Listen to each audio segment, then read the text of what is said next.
Hi, I'm Phillip Bevers. I'm the sound designer and audio engineer on the Unsymmetrical with John Coughlin. And my name is Kevin Mora. I'm another composer who worked on Unsymmetrical with Phil. We are here today to talk to you about a little bit of our work and kind of our process in creating the Unsymmetrical from from the audio side. Yeah, this is a fun project. I had a lot of fun. Yeah, it was a really, really fun project. Yeah, it was really cool. Well, I met John back in 2018. I've been doing a few projects with him here and there. And during the Unsymmetrical, I realized that I was going to need additional composition work and someone else to help me while I was doing sound design and audio engineering, especially for the Ballad of Jerusha, which was the main musical narrative piece within the actual project.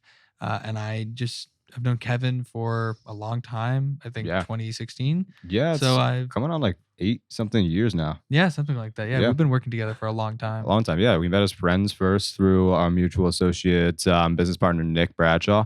I grew up with Nick. I got introduced to Phil through him. And honestly, we've been friends for a long time. We've always collaborated on musical ideas together, not like official projects. And still like around 4 years ago when we really started like writing music, mixing audio, and collabing on another level. So this is a really fun project to work with Phil on. I had a lot of fun. I'm really happy that he brought me in for some composing. Really great to meet John too. I never worked with John before. I've heard amazing things from him from both my business partners, and really, really creative dude. I was really like, I know we're gonna get into it a little bit later, but this is a really cool project to walk in on. Not anything that I've ever worked on. Definitely very unique, one of a kind. So this is a lot of fun to work on. I got to really stretch some creative muscles. Yeah, and as like music and like audio guys, it was nice to bring Kevin on because we've worked on music together in the past and stuff like that. So Mhm. I knew that you had the right, like artistic perspective of things that I really wanted to come in and like be. You were very complimentary to the process. Oh, And thank to you. this, to this not only this song but what it gave to complement the rest of the actual project. Thank you. I really appreciate that. And this was a really cool project. I love doing really unique projects that you get to be experimental with. And this was an amazing one to really dive deep into, being an audio play that's really fitted to kind of like a fireside chat. I would even describe it to something really old school, but extraordinarily modern, something that exists in an old time, but can only truly exist in a modern age, if that makes sense. Yeah, yeah, and that was like that's why I knew that it would be fun for us to come onto it, and that was the reason I even came onto the project originally is because I read the script and I had talked about it with John to like to an extent, and being a sound audio guy, I think that like I'm a big podcast person, and Mm. like I grew up listening to a lot of radio, so the idea that we could do a radio play basically, or what is what is a radio play? Yeah, It was really really I'd say so. fun, and like it was cool to like build a narrative because usually in sound design it's a lot of like, oh okay, here's this video thing. Can you just make like some ambiance and then just like clean up Hmm. the dialogue? But with this, it was we are creating from start to finish all of the narrative itself, and we have to create this Hmm. sonic imagery Mm. by with really detailed and like very a lot of overlapping audio, sound design, and foley, ambiance, Hmm. talking, music, all this kind of stuff. It was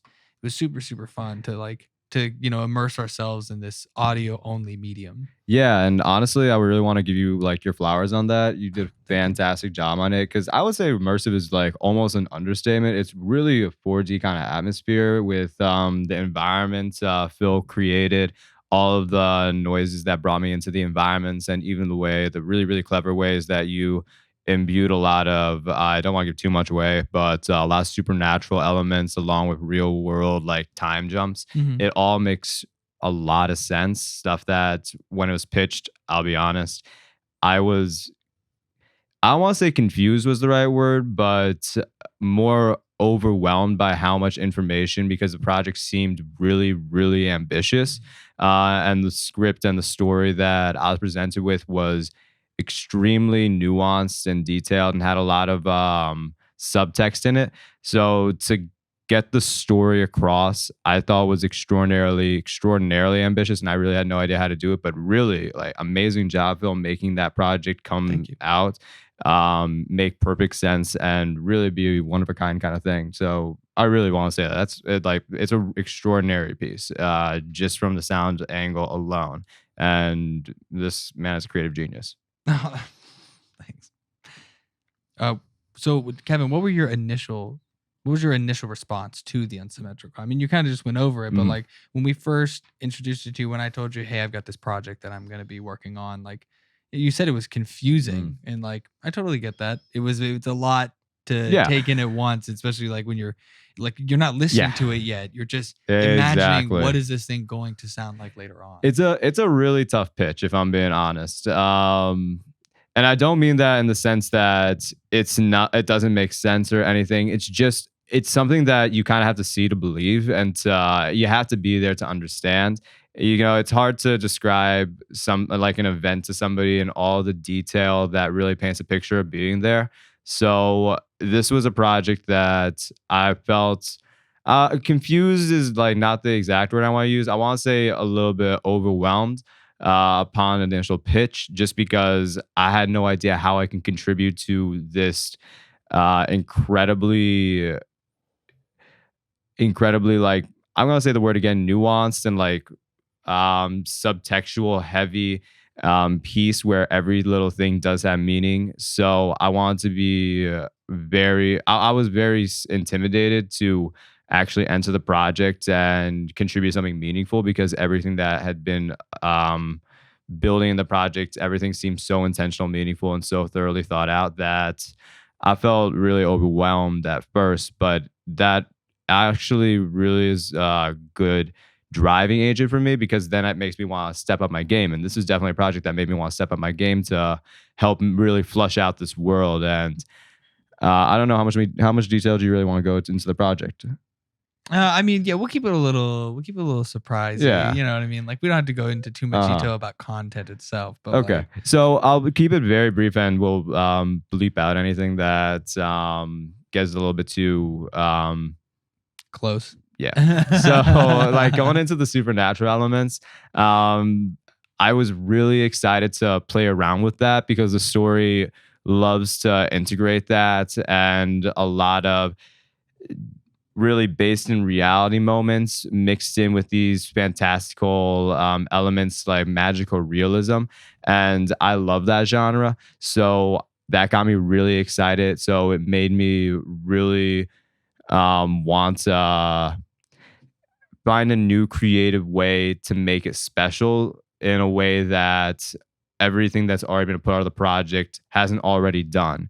And I have to say I'm pretty proud of myself and with the songs that we Oh did yeah. create, because these are really nice sounds. And I want to say sounds because I'm a really big like in the audio world, like sound and texture, I think are extraordinarily important. That can really make listening to a podcast or any audio elements go from something extraordinarily surface level and borderline forgettable to a real story, and put you really in the place of the people that you're listening to.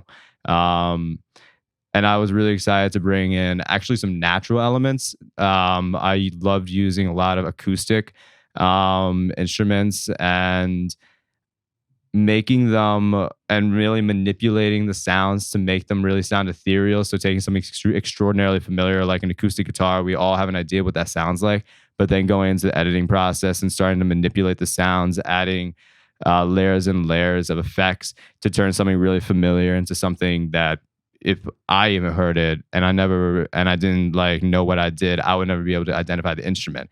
So I was really excited to bring that to the idea of magical realism that exists in the story, and taking familiar themes and then turning them up on their head to the point where they feel familiar, but you don't know why, because this is a completely new object. This is a stranger that you're looking at. And Mhm. I was really amazed with the final product and how you really incorporated it into the final story.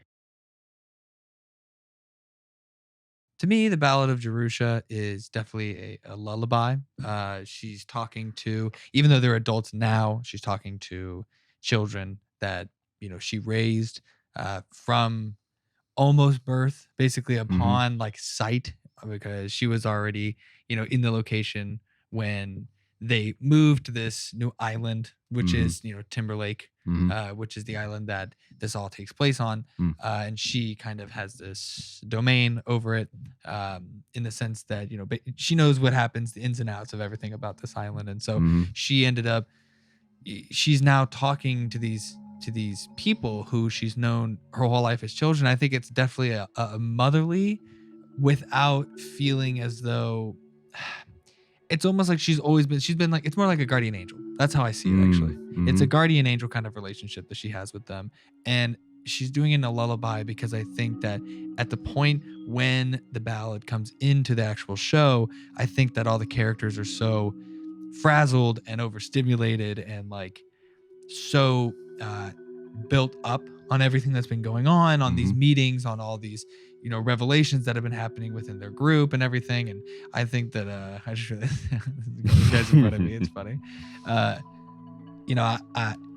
think it's a great time, and she sees the opportunity for her to basically come in and say, hey, here's what's going on. Here is information that you were never told, or something that you probably don't remember anymore. And it's connecting dots in a way that is not so forceful and so like volatile and visceral as the rest of these, internal and external secrets and reveals and like I said, revelations within themselves and through their intimate connectivity between each other. That's a really nice way of saying it. I think that it was important to come at it in the sense of like almost a teaching.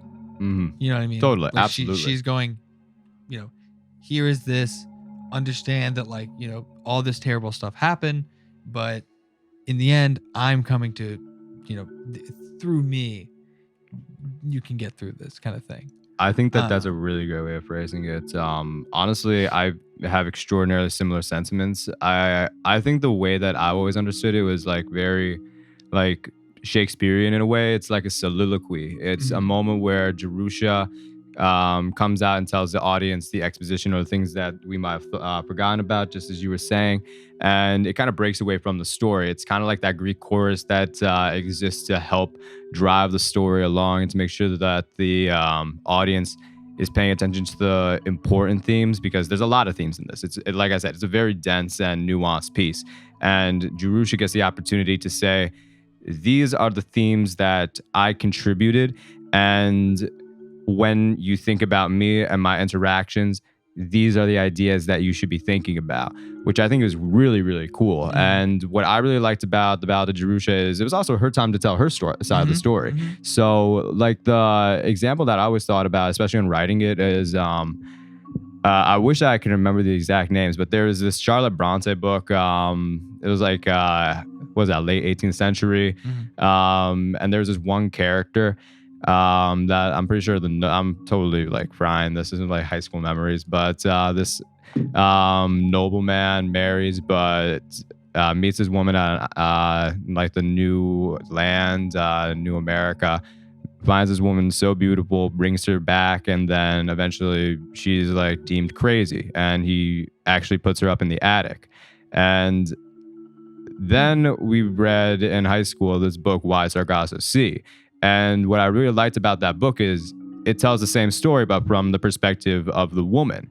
So it revealed a lot of misinterpretations that may have existed in the time and in those characters, like being considered mad and feral, when in reality you were abducted from your land and taken as basically a wife or a prisoner, honestly, and then shoved up into an attic. So I love the idea of us having this entire story based around these characters, that the island of Timberlake is really sorry, for a second I was like Timberland? No, Timberlake, yeah. Revolves around, and now all of a sudden it switches.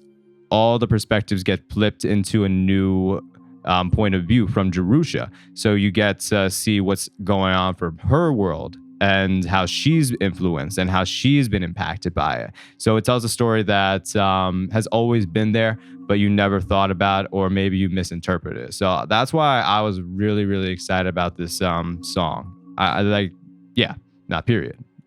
Yeah, and I mean, one of the challenges to finding kind of like the right musical ambiance for the Ballad of Jerusha is like remembering that it's not just it's almost like a musical, but you don't get the luxury of having props and like a stage set. You know what I mean? So you have to set the stage still by continuing to have environmental sounds, by continuing to incorporate almost like movement with the with the way that your talent or your actors will speak, or their cadence in the way that they deliver your lines in conjunction with the music that comes out, and the rhythms and the kind of like percussion that you play along with it, and having an island kind of thing to it.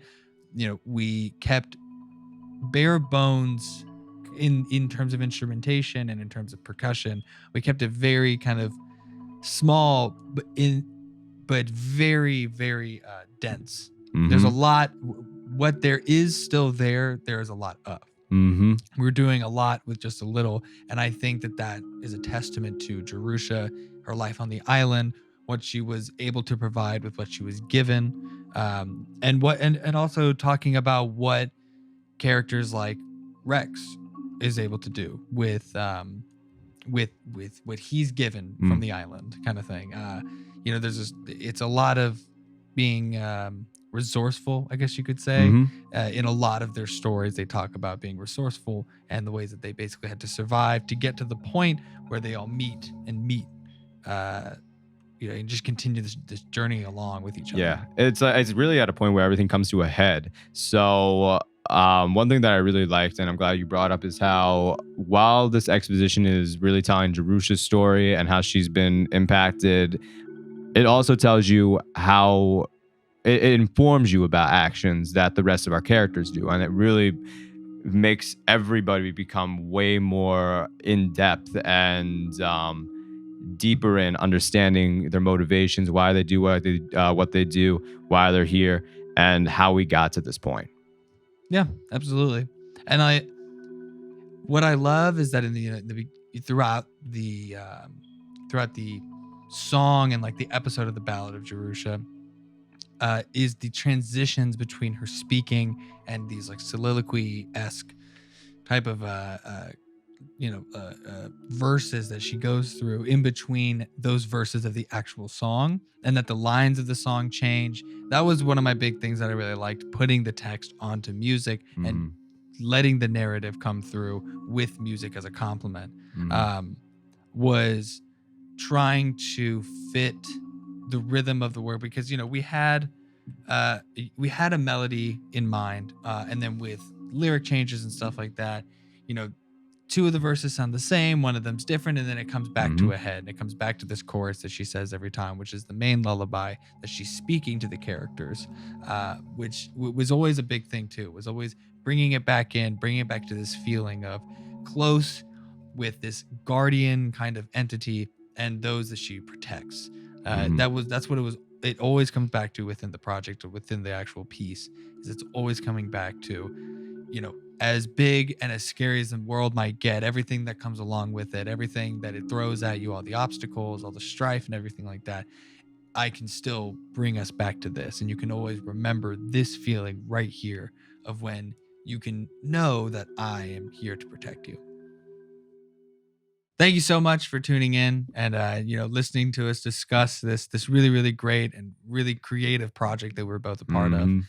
We're super, super excited for it to come out, to be published for everyone in the public to see. And whether or not you're following it along as it's being released or you're binging it all at once, I think it's a really, really great project that people can listen to a little bit of it, leave, and then be able to come back to it and just get right back into the immersion of the actual piece. Yeah, absolutely. I'm very excited for you guys to listen to it. And I like, this is one of those pieces where I don't really want to say too much about it, because it's like I said, it doesn't do it justice to talk about it. You need to listen to it and experience it for yourself. And I'm very excited for you to do that and for this to really get out into the world. So just share. This is a great piece and really unique like podcast theater kind of elements, and I think that it makes the world way more of a creative place. Definitely share this if you want to like spread that kind of creativity. I think that we need that right now. Absolutely. Thanks again for watching.